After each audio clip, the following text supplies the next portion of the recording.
Bienvenue dans les paroles de vie.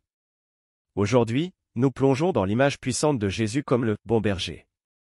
Que signifie vraiment cette métaphore, et comment pouvons-nous vivre en sachant que nous sommes sous la protection de ce berger fidèle? Explorons ensemble ce message de confiance et d'amour. Lecture du passage. Voici les paroles de Jésus, dans Jean chapitre 10 versets 11 à 15. Je suis le bon berger. Le bon berger donne sa vie pour ses brebis. Mais le mercenaire, qui n'est pas le berger et à qui n'appartiennent pas les brebis, voit venir le loup, abandonne les brebis et prend la fuite, et le loup les ravit et les disperse. Le mercenaire s'enfuit, car il est mercenaire et ne se met point en peine des brebis. Moi, je suis le bon berger. Je connais mes brebis, et elles me connaissent, comme le Père me connaît et comme je connais le Père, et je donne ma vie pour mes brebis. Dans ce passage, Jésus se présente comme un guide protecteur, prêt à tout pour le bien-être de ceux qu'il aime. Explication. Dans l'époque de Jésus, les bergers étaient reconnus pour leur dévouement à leurs troupeaux. Comparer Jésus à un berger montre la profondeur de son amour et de sa responsabilité envers nous. Contrairement aux mercenaires, qui fuient en cas de danger, le bon berger se sacrifie pour sauver ses brebis.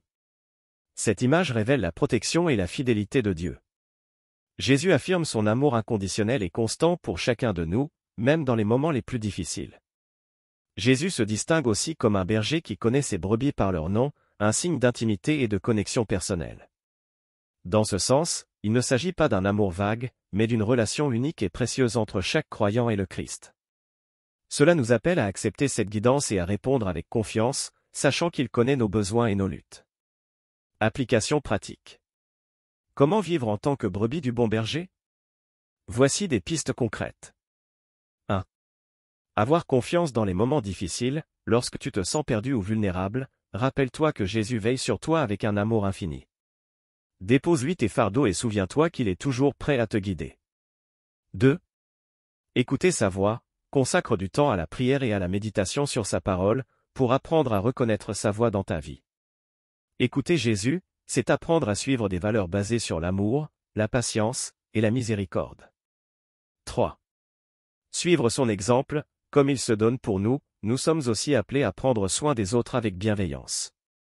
Que ce soit auprès de ta famille, de tes amis ou de tes collègues, sois une lumière de réconfort et de soutien.